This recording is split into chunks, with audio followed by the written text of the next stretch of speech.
Hi everyone, welcome to Neela's kitchen. আজকে আমি আপনাদের সাথে শেয়ার করব এই প্যারা সন্দেশটি কিভাবে আপনি ঘরে বসে তৈরি করতে পারেন একদম রেস্টুরেন্ট স্টাইলে। চলুন শুরু করি তাহলে। এই প্যারা সন্দেশটা তৈরি করতে যা যা লাগবে, এখানে আমি 1 কাপের মতো গুঁড়ো দুধ নিয়েছি, লাগবে 1/2 কাপের মতো কনডেন্স মিল্ক, 20 থেকে 25 গ্রামের মতো বাটার, এখানে 1/3 কাপ গরম দুধের মধ্যে 1 চিমটি জাফরান ভিজিয়ে রেখেছিলাম, লাগবে 1 চা চামচ এলাচ গুঁড়া, আর লাগবে কিছু কাঠবাদাম। চুলায় একটা কড়াই বসিয়ে দিয়েছি। এখন আমি প্রথমে বাটারটাকে খুব ভালো করে গলিয়ে নিচ্ছি। এই সন্দেশটা তৈরি করার ক্ষেত্রে দুটো জিনিস মাথায় রাখতে হবে। প্রথম টিপস হলো, আপনাকে অনবরত নাড়তে থাকতে হবে এবং চুলাটাকে কোনোভাবেই হাই হিট কিংবা মাঝারি হিটেও রাখা যাবে না।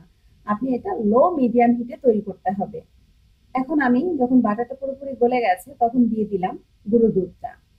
গুঁড়ো দুধটা দিয়ে এই কাঠিটা দিয়ে খুব ভালো করে বাটারের সাথে খুব ভালো করে মিশিয়ে নিচ্ছি আমি অনবরত নেড়ে চেড়ে।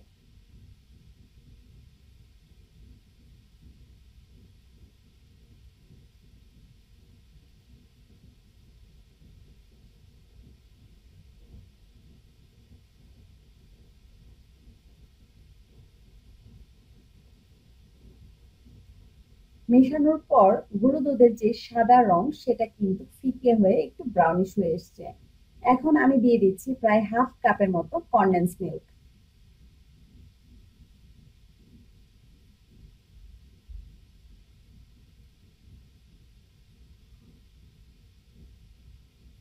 কনডেন্স মিল্কটা দিয়ে আমি এই গুঁড়ো দুধের সাথে কনডেন্স মিল্কটা খুব ভালো করে মিশিয়ে নিচ্ছি, যাতে করে দুধ এবং কনডেন্স মিল্কের ডিফারেন্সটা না বোঝা যায়, একসাথে মিশে যাবে এবং এই মিশ্রণটা একটা ডোতে পরিণত হবে।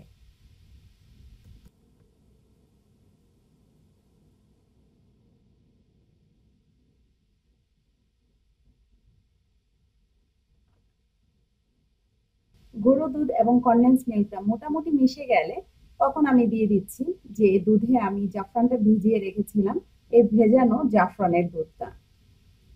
এই দুধটা দেওয়ার পর কনডেন্স মিল্ক এবং গরু দুধের যে মিশ্রণটা সেটা কিন্তু একটু ছেড়ে ছেড়ে আসবে।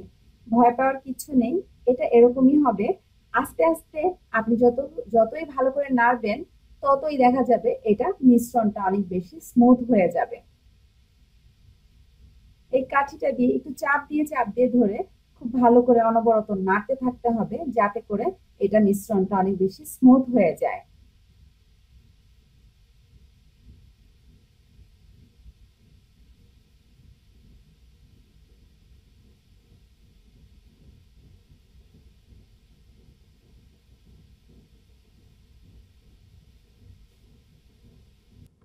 এ পর্যায়ে মিশ্রণটা কিন্তু অনেকটাই ঘন হয়ে গেছে আর কাঠিটার সাথে মোটামুটি লেগে আসছে।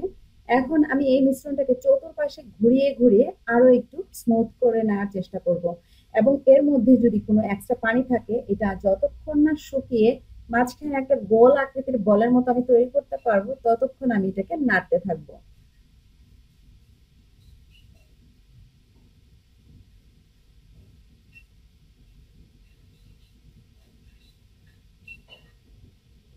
এই মিশ্রণটাকে অনবরত 4 থেকে 5 মিনিট নাড়ার পরে একদম স্মুথ হয়ে মাঝখানে চলে এসেছে ডোটা।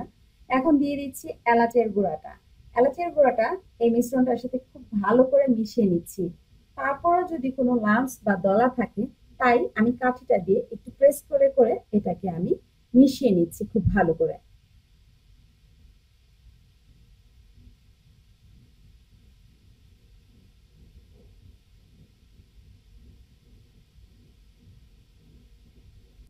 এলাচের গুঁড়াটা যখন খুব ভালো করে মিশে যাবে তখনই এটাকে চুলা থেকে নামিয়ে নিতে হবে। এর চেয়ে বেশি এটাকে শুকানোর প্রয়োজন নেই, তাহলে কিন্তু ফেটে যাবে। এখন এই মিশ্রণটাকে আমি হাত দিয়ে এভাবে চেপে আস্তে আস্তে গরম থাকা অবস্থায় আমি এই প্যাড়াগুলো তৈরি করে নিচ্ছি। এভাবে প্রয়োজন মোতাবেক আমি ডো নিয়ে নিচ্ছি হাতে। এখন হাত দিয়ে এভাবে চেপে ধরে এখন আমি এটাকে একটা গোল বলের মতো তৈরি করে মাঝখানে একটু চাপ দিয়ে তৈরি করে নিচ্ছি প্যাড়া সন্দেশগুলো। আকৃতিটা যখন গোল হয়ে যাবে তখন মাঝখানে হাত দিয়ে চাপ দিলেই হয়ে গেল প্যারা সন্দেশ। সাজানোর জন্য এখন আমি দিচ্ছি 1 টুকরা কাঠবাদাম স্লাইস। হাত দিয়ে এই প্যারা সন্দেশের মাঝখানে আমি এটাকে দিয়ে দিলাম, হয়ে গেল। এভাবে প্রতিটা প্যারা সন্দেশ আমি তৈরি করে নিচ্ছি। যাদের তৈরি করতে হাতের মধ্যে বাটারের মিশ্রণটা লেগে আসছে মনে হচ্ছে, তারা কিন্তু হাতটা একটু মুছে নেবেন, তারপর আবার তৈরি করবেন, দেখবেন আপনার প্যারা সন্দেশটা কিন্তু তৈরি করতে ফেটে যাবে না। যারা তৈরি করতে গিয়ে মিশ্রণটা একটু ড্রাই করে ফেলেছেন, তারা অবশ্যই হাত দিয়ে একটু ডলে নেবেন, তাহলে আপনি খুব সুন্দরভাবে তৈরি করে ফেলতে পারবেন এই দারুণ প্যারা সন্দেশটি।